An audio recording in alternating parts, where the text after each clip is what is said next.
My name is Beatrice Campbell. I'm 63 years old, widow, former hospice aide, mother of one, and apparently a charity case. That's what my daughter's new in-laws printed on my name tag at her wedding. Not mother of the bride, not even just Beatrice. Number. It said in bold black Sharpie right beneath the elegant gold script of my name, charity guest, mother, by default. They thought it was clever. I guess cruelty always is when dressed up in calligraphy. I had barely taken 3 steps into the Vineyard venue, some high-end estate in Napa with gravel paths, rented chandeliers, and floral arrangements that probably cost more than my car, before I saw it. My place card perched on the linen-covered table like a trap. I froze. It wasn't just the words, it was the silence that followed, sharp and thick, when I picked it up and read it out loud. Under my breath, yes, but loud enough for their side of the family to catch it. They were watching, waiting. A few of them chuckled. One of the groom's aunts, dressed like she'd just stepped off a yacht, leaned over to whisper something to her husband. He didn't even bother hiding his grin. A young man in a velvet blazer, maybe a cousin, snorted and muttered, "Did they really let the cook in?" I wasn't the cook, but I had been. I'd done it all. Raised Chloe alone after her father passed, took night shifts to cover her college fees, made wine in our basement from bruised grapes just to keep the dream of my mother's winery alive. None of them knew that. None of them cared. And Chloe? My Chloe? She was across the garden, radiant in her ivory dress, posing for pictures with the groom's family like she belonged to them now.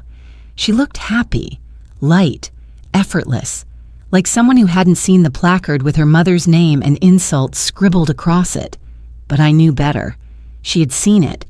I saw the flicker in her eyes when they called me over to sit down, the way she hesitated, just long enough for me to catch it. She looked away when I picked it up, didn't say a word, so I didn't either. I set the card back down, straightened the hem of my hand-sewn dress, and walked out. No drama, no confrontation, not even a goodbye. Because if dignity was the last thing I had left, I wasn't going to let them take that too. If you've ever been in a room where no one sees you except to laugh at your pain, you're not alone. Stories like this aren't just fiction. They're mirrors. Stay with me. This isn't the end. Not even close. I drove home in silence. No music, no tears. Just my hands on the wheel and the wind slipping through the half-open window of my decade-old sedan. I don't remember how long I sat in my driveway. I just remember the quiet, the kind that settles deep in your bones when you realize you were never invited, only tolerated. It wasn't until morning that my phone started buzzing. 29 missed messages, all from Owen, the groom, and his side of the family. It was just a joke. You left too early. We didn't mean it. Please don't make this a thing. I didn't reply. I didn't need to. Because by the time they realized what they'd done, the winery papers were already signed. The next morning at precisely 10:32 a.m., the deed to Campolora Estate, an $18 million property they once mocked as a backyard bottling garage, was legally and irrevocably transferred into my name. Public record. Sealed and stamped. They laughed at the name tag. But they didn't know who they were laughing at. They thought I was a forgotten woman, a placeholder in a story that no longer needed me. But I've been patient for a long time. And patience, as my mother used to say, is a quiet form of power, especially when you're holding the pen. The phone wouldn't stop buzzing. 29 messages, all from Owen and members of his family, some frantic, some apologetic, some trying to sound light, like it had all been some regrettable joke that got out of hand. We didn't mean anything by it. Please call back. Chloe's upset. Everyone's confused. Please come talk to us. I didn't respond. Not out of anger, but because there was nothing left to say. I left the phone face down on the kitchen counter, right beside the mug I'd used every morning for the past 10 years. The one with the faded red print that said, Campolora, bottled with grace. It had a small chip on the rim, just enough to notice, not enough to throw away. I filled the kettle, lit the burner. The morning light slipped in through the old lace curtain above the sink, casting soft shadows across the tile. Outside, the grapevine stood still, quiet, unbothered by the drama of the day before. And inside, I poured my tea and sat down at the small wooden table, just like I always did. No fanfare, no reaction, just me and the quiet. Because I'd learned, over 63 years, that not every insult deserves a response. Sometimes the best thing you can do is sit still and let the noise fall apart on its own. I looked out the window and let my eyes follow the slope of the land. My mother's vines still stood just beyond the fence. My daughter used to chase butterflies between them in the spring, her hair tied up in a messy bow I could never quite get right. That land had carried us through more than people ever knew. It fed us when we couldn't afford groceries. It gave me purpose when the world had no use for women like me, widows who had spent their youth holding everyone else together. After my husband died, I nearly sold the whole place. Twice, in fact. But each time, I would stand by the cellar door, hand on the old brass latch, and remember his voice in that last winter. Whatever you do, Bea, don't let the girl grow up in bitterness. Let her rise with love, not revenge. So I stayed, worked, built something. Little by little, I made jam from bruised fruit and sold it at the local market. Took in mending jobs, baked pies for the church bake sale, cleaned houses, and for 6 long years I worked nights at the hospice, changing bedpans, reading psalms aloud to strangers who died, holding my hand because they had no one else. Every dollar went toward Chloe's future, toward keeping Campolora alive. Not so we could become rich, but so she'd always have something to stand on, roots that couldn't be pulled out by storms or smug in-laws with sharp tongues and colder hearts.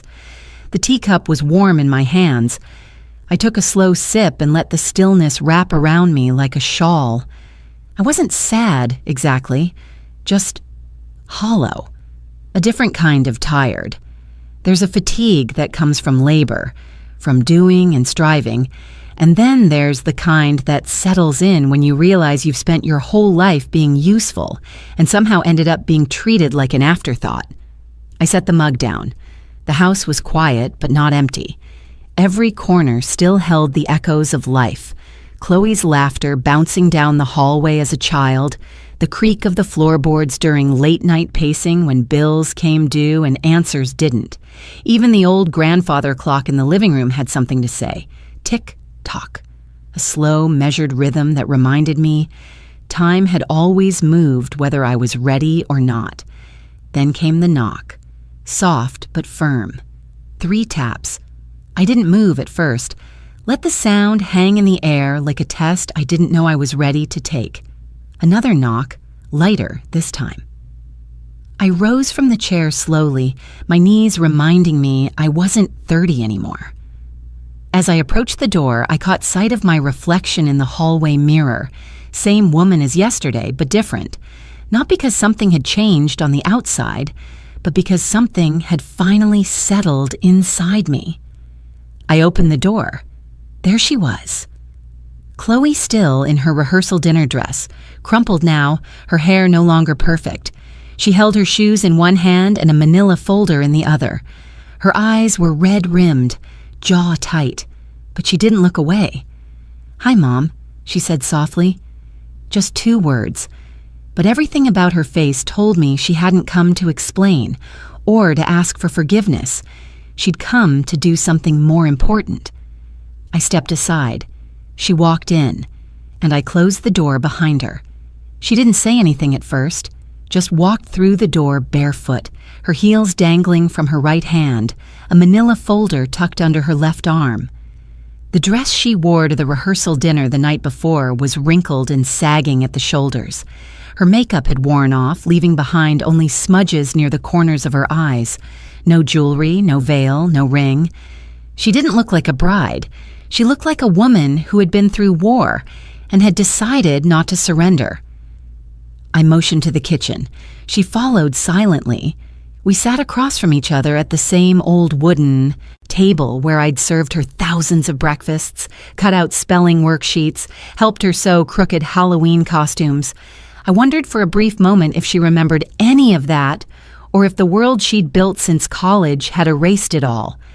She set the folder down, didn't open it yet, just looked at her hands, red marks still visible from clutching the heels too tightly. Then she spoke. "I saw it," she said. Her voice was flat, almost emotionless, but the skin beneath her eyes was still damp. The place card. I saw it the night before, at the rehearsal dinner. It was already on the table. I didn't respond, just waited. I'd learned long ago that silence could hold space for the truth better than words ever could. She looked up at me finally. I should have said something. I know, but I needed to see it. I raised an eyebrow, not out of anger, just confusion. See what?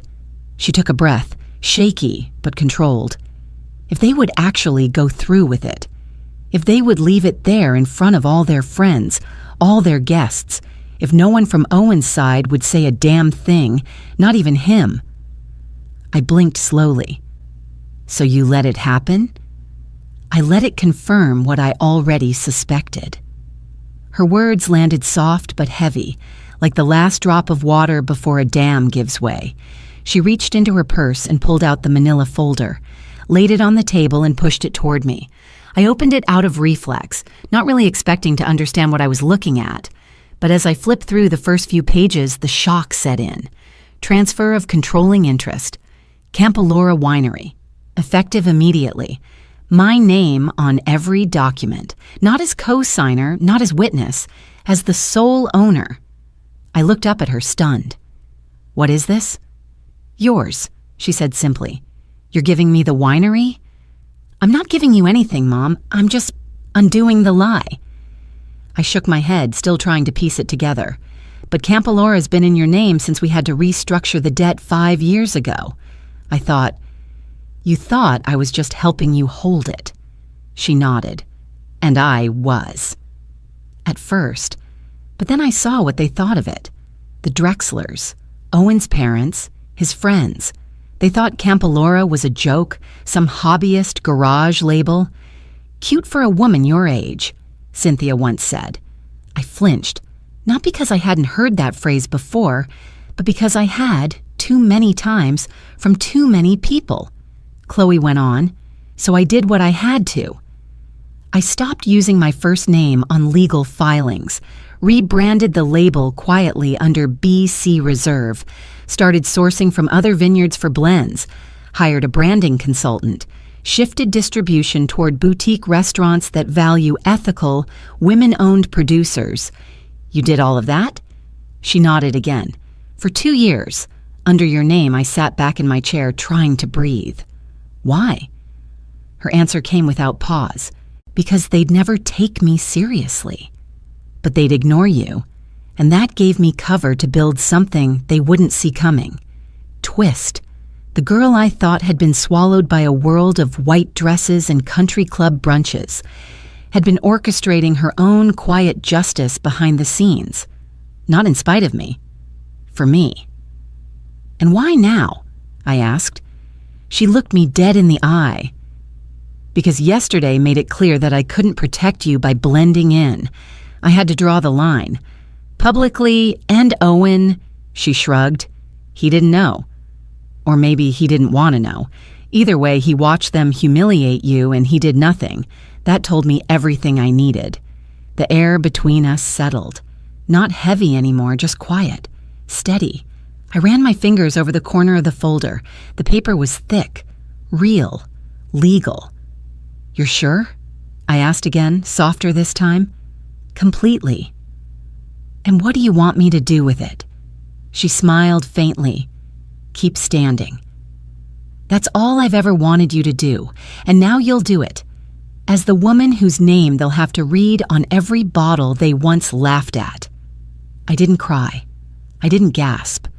I just reached across the table, took her hand, and nodded. For the first time in years, I saw not just my daughter, but the woman she'd become, and I was proud. I wasn't there when he read the messages I never sent back. I didn't see his face when Chloe disappeared from the reception without a word or when her bouquet hit the ground untouched. But I imagine he stood there frozen, too proud to chase after her, too stunned to understand what had just slipped through his fingers. Later, I heard from someone that he wandered out of the hotel lobby around midnight, his tie undone, his jacket slung over one shoulder like it weighed more than his future. No ride, no plan, just his shoes crunching across the gravel outside the Vineyard resort, the silence chasing behind him. They said his phone had less than 2% battery left. No answer from Chloe, no response from me. I didn't need to imagine what he was thinking. I already knew. Maybe it started the night before the wedding. The rehearsal dinner was held under hanging string lights next to a long polished oak table surrounded by too many wine glasses and too few real conversations. Cynthia, Owen's mother, had leaned close to him and wrinkled her nose. "Is that homemade wine I smell?" she whispered, loud enough for me to hear. "I guess some people can't tell when to stop bottling nostalgia." Her tone had that kind of practiced superiority that comes from always knowing which fork to use and never having to clean one. Someone laughed. Not me. Then a younger man, I forget his name, maybe one of the groomsmen, held up a place card and joked, "Hey, what if we labeled her charity guest? Might as well lean into it, right?" Laughter again. "And Owen?" He smiled. Not a big one. Not a laugh. But the kind of small, crooked grin that comes from wanting to fit in and not wanting to interrupt the people who paid for the venue. He didn't say the words, but he didn't stop them either. He just let the moment happen, like so many do. There's a word for that kind of silence. It's not cruelty. It's not malice. It's cowardice. And Owen wore it like a second skin.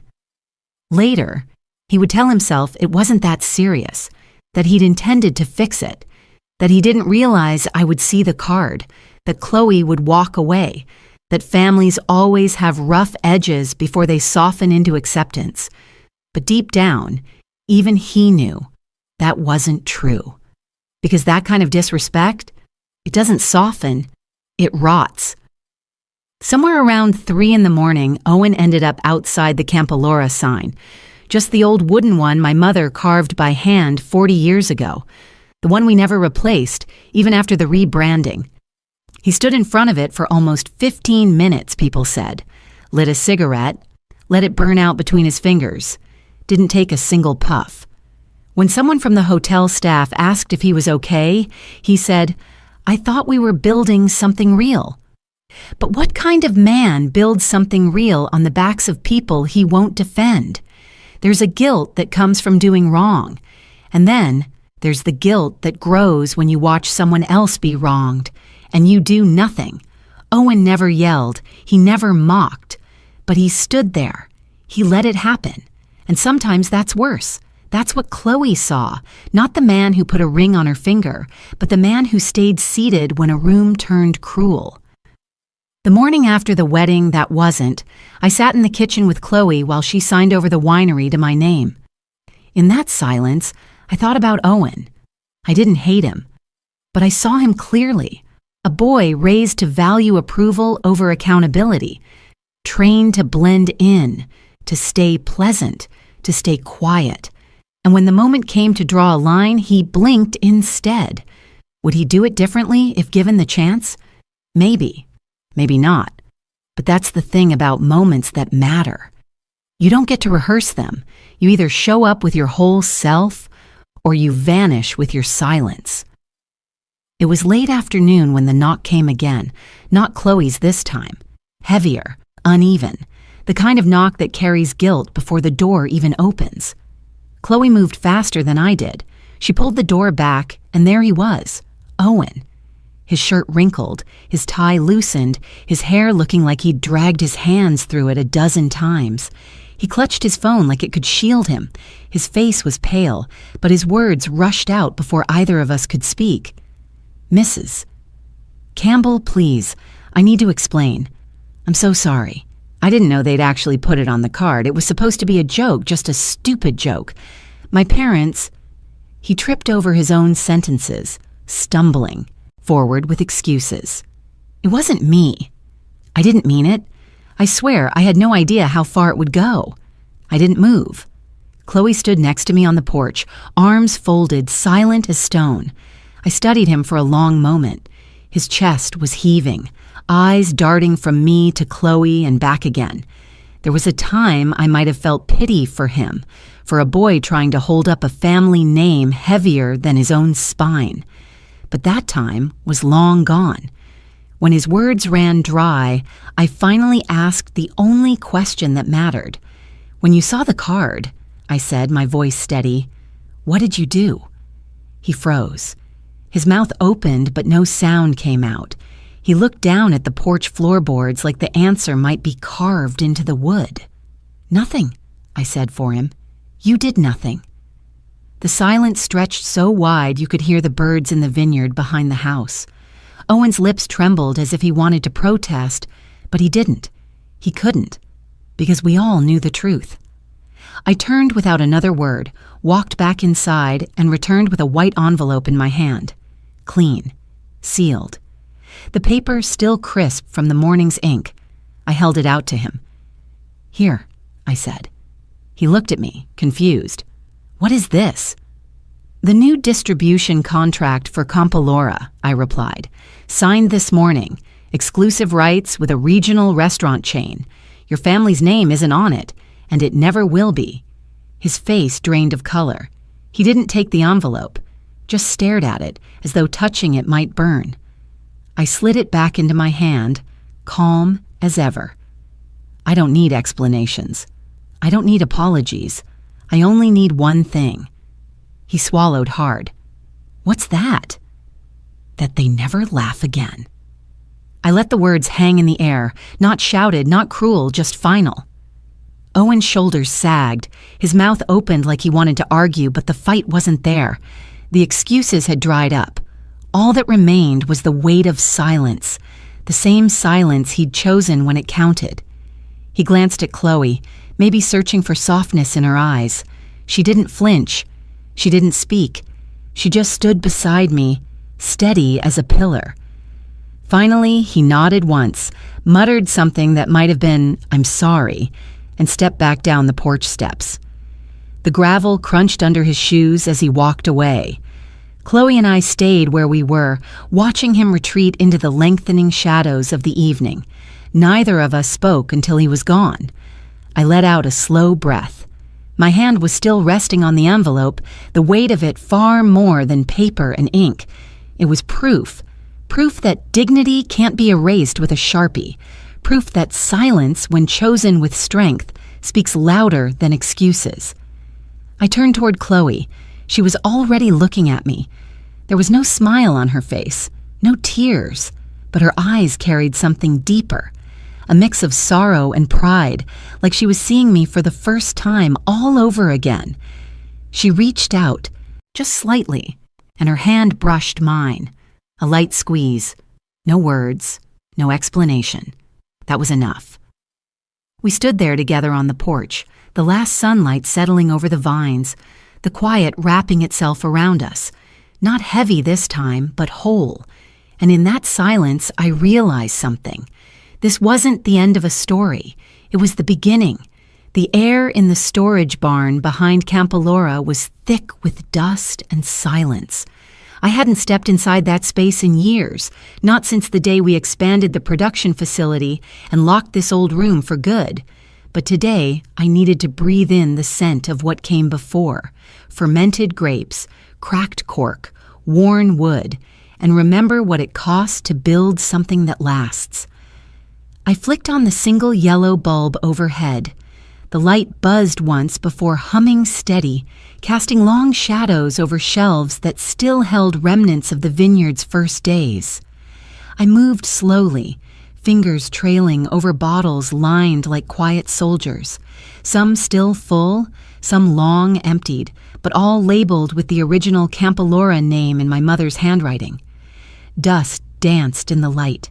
I reached for a bottle on the top shelf, batch 003, Winter Reserve, 1989, and wiped the glass clean with my sleeve.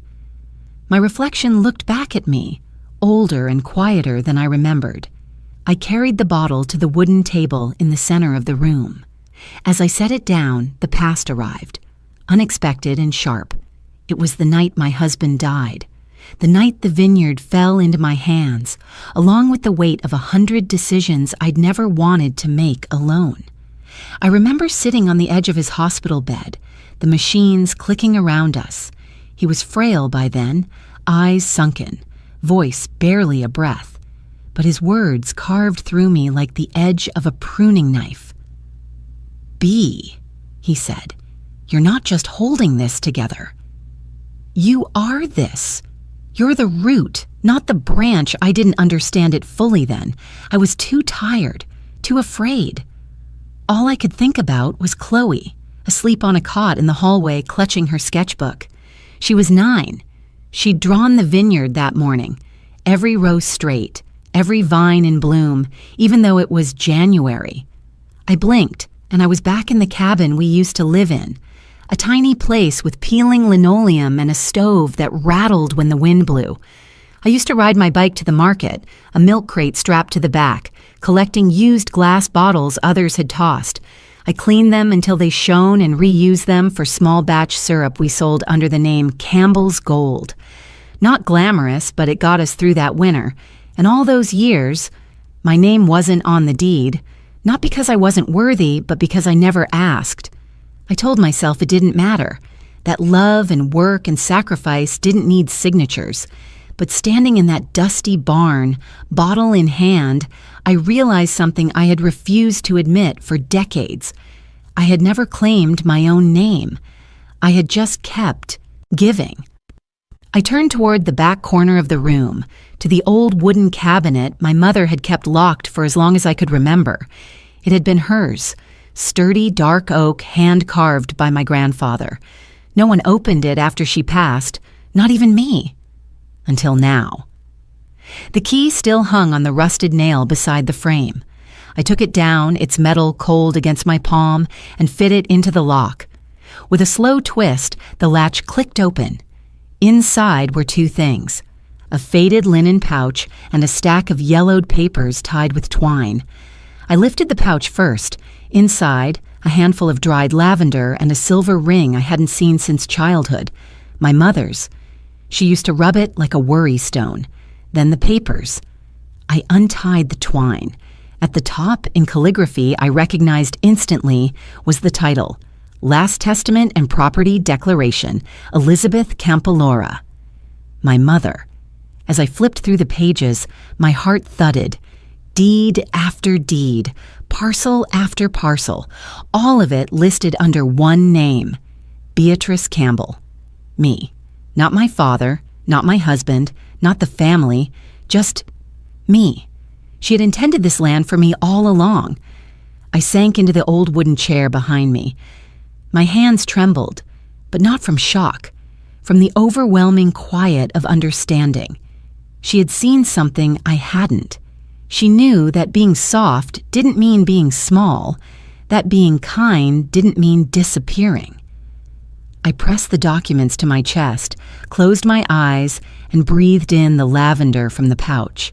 It smelled like the kitchen of my childhood, like the earth after harvest, like a woman who never raised her voice, but who was never, ever unheard. My mother left the vineyard in my name. Chloe had just returned it. But maybe it had never left me. Maybe it was I who had walked away from it, and now I was back. The light above me flickered once. I smiled faintly. Outside, the vines were swaying gently in the late afternoon breeze. It was time to replant what I had forgotten, Root first, like always. The sun was just starting to soften as Chloe and I walked through the vineyard side by side. Her heels clicked gently on the stone path while I let my boots sink into the soil, like they always had. She held a folder in one hand, thick with papers and small colored tabs, peeking out like flags of a quiet revolution. The vines were in their late bloom, clusters of fruit beginning to darken. Chloe reached out, brushed her fingers over a low-hanging bunch, then looked at me. Not the way a daughter looks at a mother, but the way one woman looks at another, who's carried something heavy for too long. "I don't need them to apologize," she said softly. "I just need them not to be able to do it again. To anyone." She stopped walking and handed me the folder. Inside, spreadsheets, equity charts, board resolutions. I blinked. "This isn't just distribution paperwork." "No," she replied. "It's a strategy." She walked on. I followed. "For the last 2 years, I've been working with a few partners in the clean food startup space, women-led companies, mostly second-generation founders like me. We formed a coalition to control regional wine supply for high-end organic retailers." Her voice was steady, calm, but under it was the beat of something urgent. "Last quarter," she continued, "Owen's mother, Cynthia, approached one of our competitors. She wanted to cut us out and secure an exclusive bottling deal. It would have wiped Campalora off the shelves in 6 major cities I stopped. And she didn't know Campalora had that much leverage. She assumed we were still a mom-and-pop vineyard with rustic charm and no distribution muscle." A gust of wind swept through the vines. Chloe turned to me. What she didn't know was that I've been acquiring quiet equity in the food group she was negotiating with. Through a private investment fund. She paused. "The fund is in your name." I stared at her. "What?" "I used your credit, your legacy, your brand trust. Every silent hour you spent building this place into something respected. That became our leverage." I didn't say anything for a long moment. Just listened to the sound of bees, humming, and distant pruning shears clinking down the row. Chloe took a breath, her tone gentler now. "I know I should have told you sooner. But I needed to prove I could hold the weight first." She walked ahead, then turned back toward me again. "I didn't want revenge, Mom. That's not who you raised me to be, but I wanted power. Not to humiliate them, but to remove the seat they thought they were born into. The seat they never offered you." I nodded slowly. The words landed like soft stones in my chest. "And now?" I asked. "What happens now?" She held my gaze. "Now, they need Campalora to survive the merger. And they don't know yet that Campalora doesn't need them." That silence between us was deep and full. We kept walking. At the edge of the field where the old oak tree bent over the soil like a tired sentinel, I finally asked, "And what do you need from me?" Chloe's answer came without hesitation. "Your name and your presence." She turned toward me fully now. "They're not afraid of me, not really. I'm young, idealistic. They think they can wait me out, but you..." She stepped closer. "You are the woman who raised me in a broken cabin and built a vineyard from borrowed glass and borrowed hope.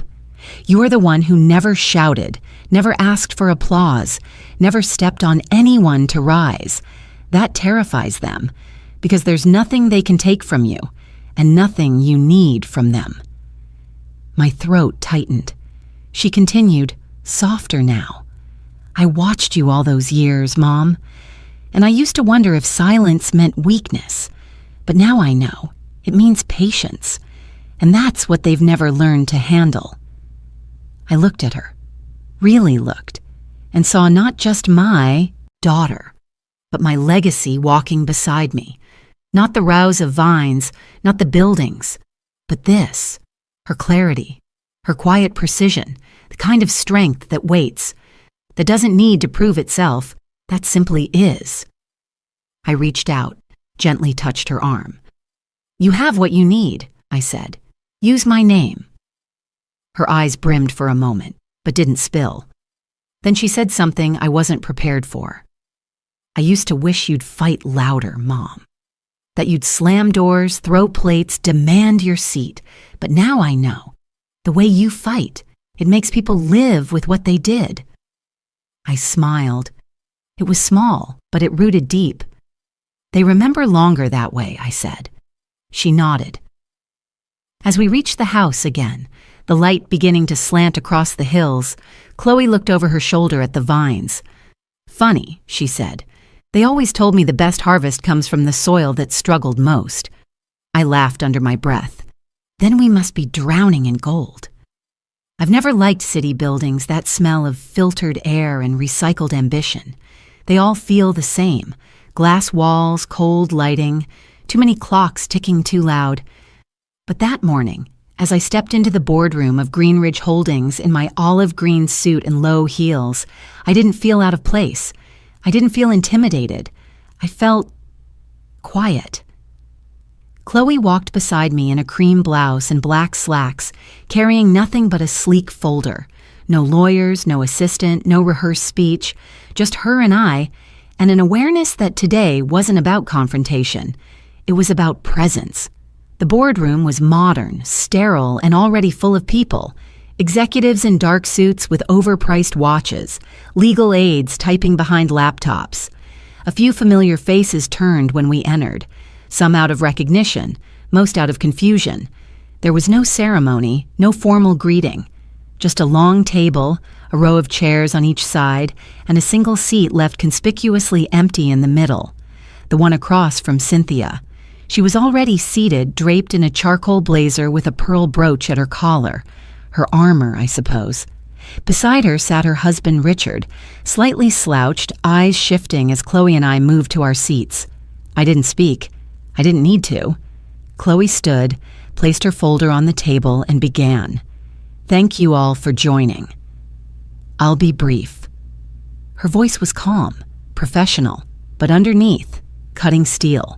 "We're here to formally address a series of conflicts of interest and breaches of fiduciary responsibility involving Greenridge Holdings wine distribution practices, specifically those linked to the pending acquisition of Madeira Cellars and the attempted exclusion of Campalora Winery from region-exclusive supply chains, a shuffle of papers."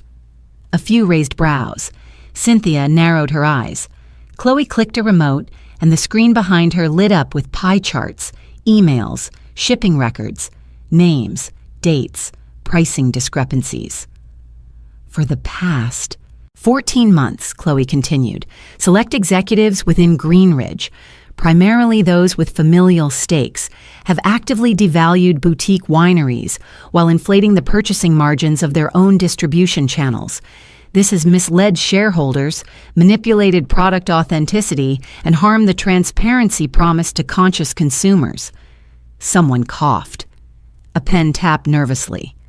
"And now," Chloe said, turning to Cynthia's side of the table, "they face exposure, legal risk, and potential dissolution of multiple sourcing contracts, unless remedial measures are taken." Richard's lips parted, but he said nothing.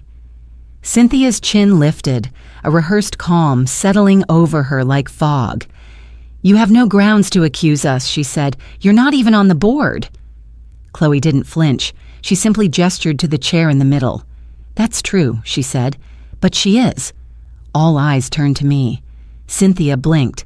"What is this?" "The investment fund controlling 28.7% of your Series B equity," Chloe replied, "has consolidated voting rights to its founding principal, Beatrice Campbell." A beat of silence. You could hear the hum of the air conditioning. Cynthia stood abruptly, her voice raised just enough to crack. "She can't sit there. She's not qualified. She's just—" She stopped herself. Everyone in the room waited for the rest, but it didn't come. So I rose from my seat, slowly, not dramatically, just deliberately, and I looked straight at her. "I'm the woman your family once labeled a charity case," I said. I stepped around the table, walked toward the empty chair. I'm the one who built a vineyard from nothing but cracked hands and morning frost, the one who raised her daughter while cleaning hospital floors and reusing corks. My fingers touched the chair's leather back. And I'm the one you thought would never be in this room. Cynthia's face tightened. Her husband turned away. I looked around the table, men and women with numbers in their heads and power in their pens. I'm not here to threaten you, I said, or to grandstand. I'm here because this seat was always within reach. You just hoped I'd never try. Then I sat. I didn't call a vote. I didn't raise my voice. I didn't need to, because the moment I settled into that chair, I wasn't asking for permission. I was simply taking up the space I'd earned, and the room knew it. Across from me, Chloe remained standing, her hands still, her gaze steady. She didn't smile, but she didn't have to. She had moved the pieces, framed the game, then stepped back to let the silence speak, a silence that echoed louder than any applause. From the kitchen window of the winery's guest house, I saw him standing near the edge of the vineyard. Owen, in a button shirt too crisp for this kind of air. He looked out of place, not just because of the dirt road beneath, his polished shoes, but because of the way he held himself, like someone searching for the right moment to turn back. I didn't call Chloe. I didn't need to. She must have seen him too. She didn't rush. She walked slowly down the porch steps, her hair loosely tied, face bare. Her hands were in her cardigan pockets. The wind tugged at the hem of her skirt. Evening light fell soft across the vines. Owen turned when he heard the door click shut behind her. "Hi," he said. She nodded. "Hi." There was no tension, just an old ache hanging between them, unspoken but familiar.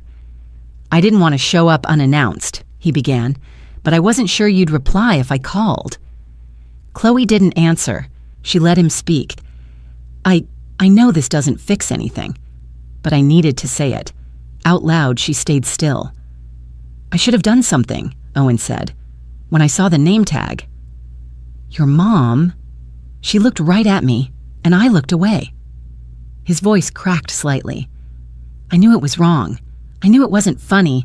I wasn't drunk. I wasn't confused. I just didn't want to make a scene or make my mom upset." He paused, his fists clenched at his sides. "I was a coward." Chloe's expression didn't change. Her voice was calm when she finally spoke. "It's not that you were a coward, Owen," she said. "It's that you were more afraid of upsetting your mother than hurting someone else." Owen flinched. She hadn't said it to wound him, just to name it. He pulled something from his back pocket, an envelope folded once. "I wrote her a letter. Your mom. It's not much. It's not enough. But I didn't know how else to say what I should have said that night." He held it out. Chloe hesitated, then took it. "I'll give it to her," she said. "Maybe." Owen nodded. "That's fair." The breeze rustled the vines. Neither of them moved. "We had something, didn't we?" he asked softly. Chloe looked down at the envelope in her hand, then up at him. "We did," she said, "but love isn't enough if you can't protect it." Her voice didn't tremble. There was no bitterness in it, only a clarity that had been earned. "If you can't speak up when it's easy," she continued, "you won't survive the moments when it's hard." Owen blinked rapidly. "I wish I had done better." "I know," Chloe said. He stepped back, hesitating. "So that's it?" She smiled faintly, not the kind that invites hope, but the kind that honors what used to be. "I don't hate you, Owen," she said, "but I've learned to choose people who show up. Not just the ones who mean well." Then she turned and walked back toward the porch, the wind catching strands of her hair as the sun slipped lower on the horizon. Owen stood alone, and I, from behind the kitchen curtain, felt no anger, no victory, only peace. Because my daughter had grown into a woman who didn't need revenge to feel whole, just the courage to walk away from anything that didn't honor her name. The warehouse smelled of oak and lavender oil. A long wooden table ran the length of the room, lined with mismatched chairs. Some of the women sat with clipboards, others with calloused hands resting on warm mugs of tea. No suits, no ties, just cotton shirts, denim, silver hair, and eyes that had seen too much of the world, and yet still showed up. I stood at the head of the table, not because I demanded to, but because this time I was asked to. Campalora, I began, isn't just a vineyard anymore. It's going to be a beginning. Chloe sat beside me, her laptop open, the new brand deck displayed on a projector against the concrete wall. The old slogan, "Tradition runs in the family," had been slashed through in red. Below it, a new line appeared, printed in bold, "Begin again." At any age, there was a soft murmur of agreement, a few nods, and one woman, Marta, who had recently left a decades-long marriage, wiped her eyes and smiled. This wasn't charity. This wasn't a pity project. It was infrastructure, purpose, a chance for women who'd been told too many times they were too old, too late, or too much trouble. They weren't here because they had nowhere else to go. They were here because they still had more to give. We had converted the back building, where the original barrels were once stored, into a fermentation and training room. There were now hands-on courses, grape selection, barrel management, fermentation timing, marketing for boutique wine, even e-commerce for those who wanted to build their own labels someday. I watched as Linda, 62, asked Chloe how to install a Shopify plugin. The girl who once cried when she scraped her knee was now walking women through digital analytics. I didn't cry, but I could have. After the meeting, Chloe and I stayed behind to clean up. The room was quiet again. Dust swirled in golden beams from the high windows. She turned to me while folding a whiteboard tripod. "I still can't believe they printed that on your name tag," she said suddenly. "Charity guest." I met her eyes. "It's just a piece of paper." Chloe looked down, brushing crumbs off the table. "Still, I wish I had ripped it off before anyone saw it." I set down a stack of ceramic mugs. "You did something better. You made sure the only names printed now are chosen by the women who own them." She smiled, but something lingered. After a pause, she asked quietly, "If you had the chance, would you forgive them?" Her question didn't shock me. I'd known it would come, sooner or later. Chloe had always been the type to seek closure, not for peace with others, but for peace with herself. I pulled out a chair and sat down. The room echoed with the soft creak of wood beneath me. "Yes," I said, "I would forgive." She looked up, surprised. "You would?" I nodded. "But forgiving doesn't mean inviting them back." She said nothing. Let that sink in. "Forgiveness," I continued, "is about me, not them. It's about not carrying their cruelty in my bones anymore. I don't want bitterness aging in me like spoiled wine." Chloe sat across from me, hands clasped together, listening. "I won't forget what they did," I said, "but I won't let it define how I move forward, or who sits at my table." We were quiet for a moment. Outside, the sun had begun to drop below the horizon. The grapevines glowed like gold-threaded silk. "I used to think healing meant things going back to how they were," Chloe said softly. I shook my head. "Healing means building something stronger out of what broke and making sure no one else has to break the same way again." She reached out, placed her hand over mine. "You're not just my mother," she said. "You're the root." I smiled, gently squeezing her fingers. "Then let's make sure this vineyard never grows rotten branches again." The first morning of harvest came with a crisp wind. I stood at the edge of the Campalora vineyard, boots damp with dew, fingers curled around a worn notebook. The sun was still low, casting a golden sheen over the rows of vines. The grapes were ready, deep purple, heavy, sweet with late summer. I remembered standing in this very spot 20 years ago, alone, arms trembling under the weight of wooden crates.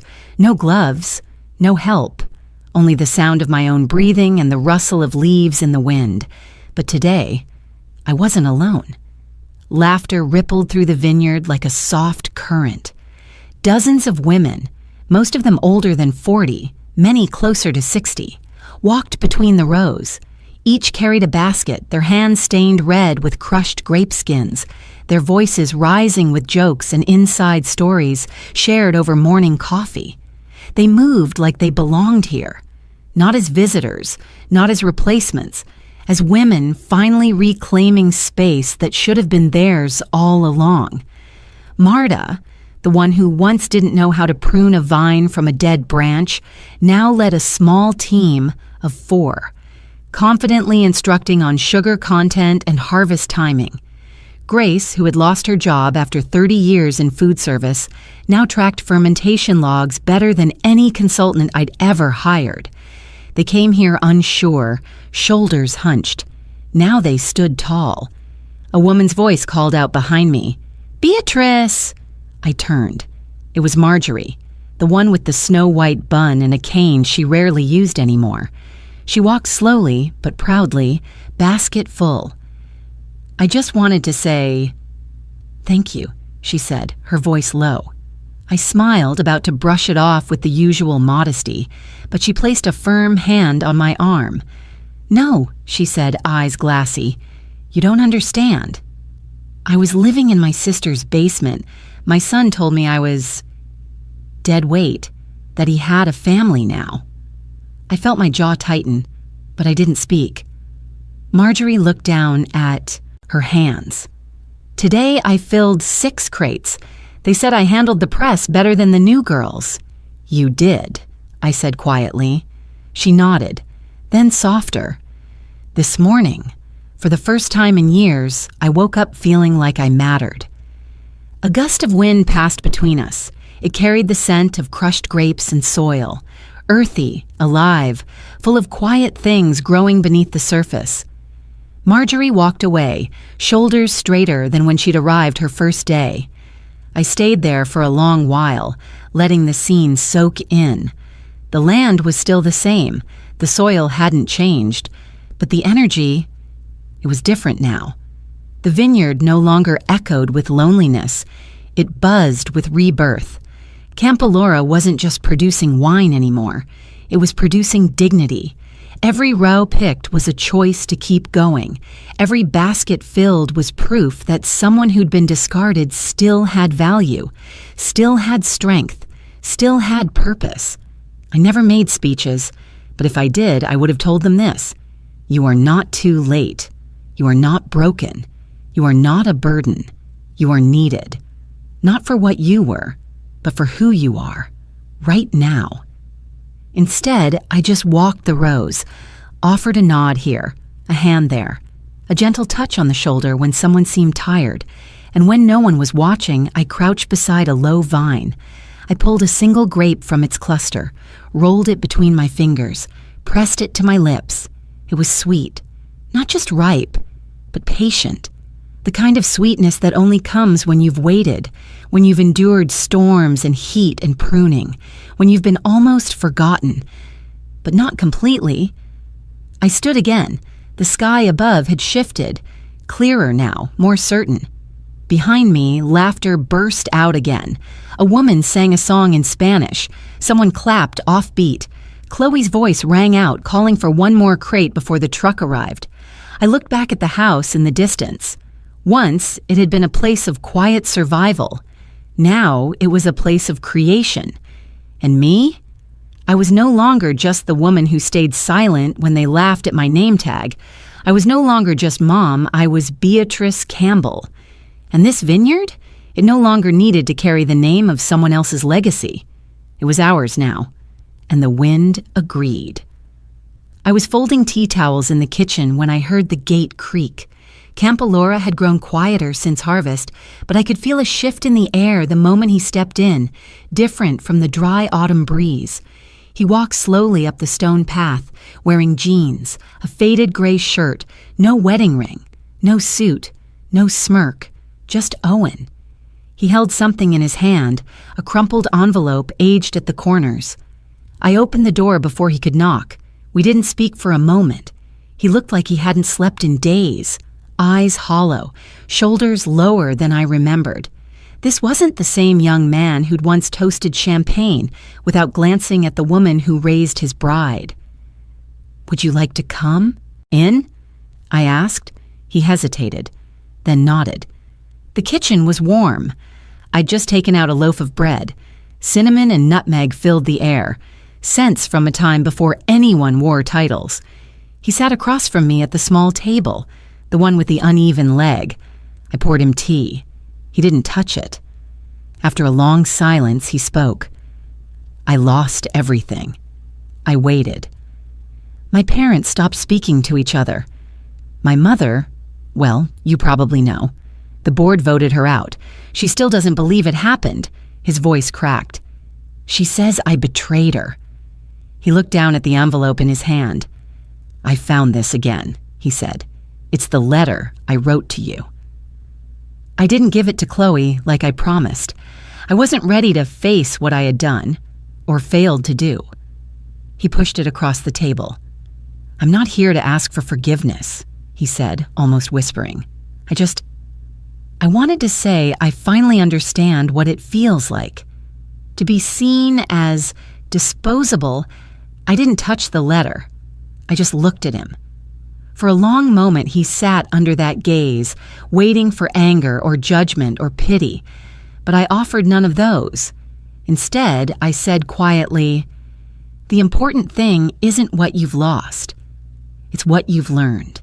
If you truly want to begin again, start where no one can lift you but yourself." He nodded, a deep, quiet gesture. No excuses, no promises, just understanding. Then he stood. He didn't ask for anything else, and I never saw him again. But in that kitchen, as the light slanted across the table and the scent of bread lingered in the air, something unspoken passed between us. Not forgiveness, not forgetting, just peace. It was a cloudy morning when Chloe asked if I'd come. The event was at a local university, business department, lecture series titled Women in Strategy. Chloe was invited as the keynote speaker. I offered to wait outside, but she insisted. So I came, sat in the front row, wore a simple gray coat and the same leather shoes I'd worn the day Campalora reopened. The auditorium was modern, all sleek glass and steel. Students filtered in, most holding tablets or laptops. The air was thick with coffee and nerves. Chloe stepped onto the stage without notes. She didn't need them. She stood calm, composed, a subtle strength wrapped in silk, hair in a low bun, no jewelry, only her voice. The title of her talk was Silent Strategies, Patience as Power. I smiled. She began by recounting a case study, neutral tone, no names. It was our story, of course. Disguised in charts and timelines, about a small winery facing systemic exclusion, about partners who underestimated the wrong woman, about a shift not through confrontation, but through endurance and planning. "They expected us to ask for a seat," Chloe said. "We built the table." Students leaned forward. Then came the Q&A. A young woman in the back stood up, a little shaky. "Who," she asked, "has influenced your strategy the most?" Chloe paused, then slowly she looked down into the front row. At me. "My mother," she said. "She taught me that silence isn't weakness. It's timing. That not every war is won by shouting. Some are won by planting seeds and waiting, and when it's time, that quiet can shake more than noise ever could." A hush fell over the room, then a wave of applause. A camera turned in my direction. I didn't wave, didn't stand, just bowed my head slightly. That was enough. Recognition doesn't always need spotlight. Sometimes it comes in the way your child says your name without saying it. After the event, Chloe took my arm as we walked to the car. "They want to put it online," she said, smiling. "The whole speech."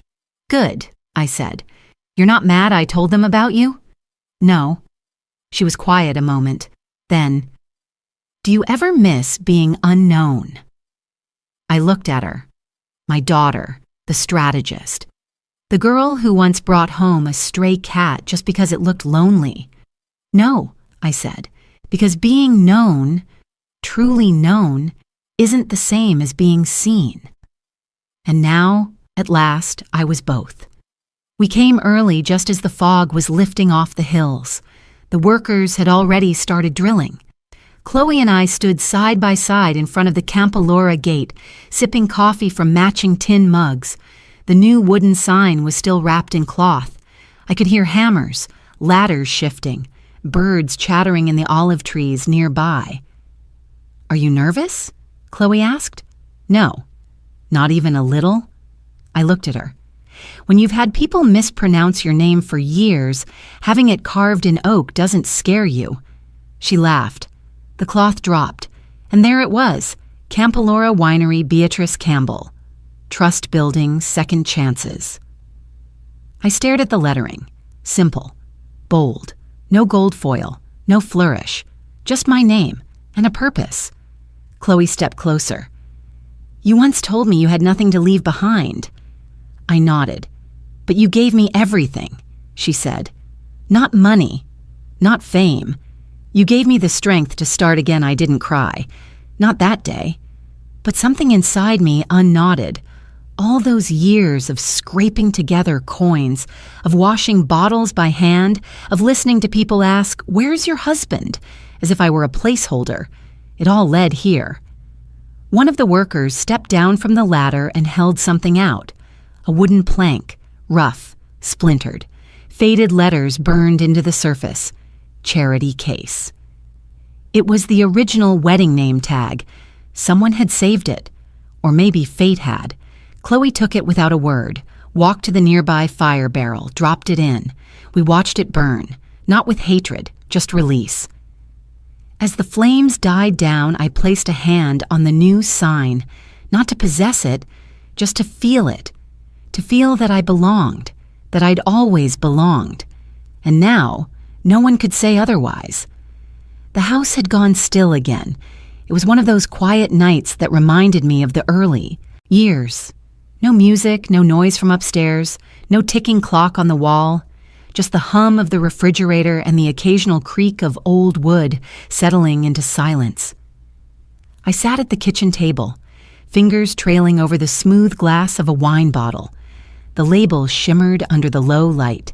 B.C. Reserve. Patience in silence. My initials, but not just mine. They belonged to every woman who'd ever been told to wait her turn, to stay quiet, to accept less. The wine was bold, not sweet, not apologetic. It held depth, like the years we carry without telling anyone how heavy they are. I heard soft footsteps, then the door eased open. Chloe entered, holding 2 glasses. She didn't say anything, just set them down and pulled out the chair across from me. Her eyes were tired, but not from sorrow, from doing, from building. We poured slowly. The sound of the wine filling the glasses was the only sound between us. There were no guests, no cameras, no applause, just a mother and daughter sitting at the same table where, decades ago, I'd cried in silence after being denied alone, where I'd stitched broken buttons back onto Chloe's coat after she'd outgrown it, where I'd once sat with my palms open, wondering if I would ever feel whole again. Chloe raised her glass halfway. "To quiet things," she said. I smiled and clinked mine against hers. We sipped. It was rich, slightly dry. It tasted like waiting, like soil, like a long breath held through the storm. Chloe set her glass down and looked at me. "Do you feel happy, Mom?" Her question wasn't casual. It was wrapped in years, in weddings and name tags and empty chairs. I looked around the room, the same worn cabinets, the same cracked ceramic vase by the window, nothing glamorous, nothing grand, but mine, all of it, even the silence. "Happiness," I said slowly, "isn't being applauded. It's when no one else gets to define your worth but you." She didn't speak, but I could tell she understood. We sat there for a while, sipping slowly. No phones, no plans, just presence. It wasn't a celebration. It was a reclamation. Later, I stood and walked out to the porch. The vineyard spread before me, rows upon rows swaying gently in the night breeze. The moon had risen full and quiet, casting silver across the leaves. I breathed in the air, cool, clean, and familiar. Once, I used to stand out here and wonder if all my giving had gone unnoticed, if patience was just another name for being forgotten. But now I knew better. Patience isn't silence. It's strategy. It's legacy. I sat on the old bench beneath the trellis. The wood creaked, but it held me, just like it always had. I didn't need to say anything, not anymore. The world had already heard enough noise. Let it hear the quiet now. Let it see what a woman can build when she's done being dismissed. Let it learn that sometimes healing doesn't arrive in fury or flame, but in the steady hands of a woman who waited and then chose. Above the vineyard, a breeze stirred the leaves like whispers, and in that quiet, I let go of needing to be understood. I had become the understanding. Not revenge, resolution. Before we say goodbye, we'd love to know, where are you watching from? Is it a quiet morning with a warm cup of coffee, or a late night where stories like this keep you company? Let us know in the comments. We read everyone with gratitude. And if this story touched your heart, please consider subscribing to the channel, not just to hear more stories like this, but to be part of a community that still believes in kindness, healing, and second chances. Thank you for spending your time with us today, wherever you are. We hope you carry this story with you, and remember, sometimes the miracle doesn't knock on your door. It waits quietly until you're ready to open your heart. Take care, and we'll see you in the next story.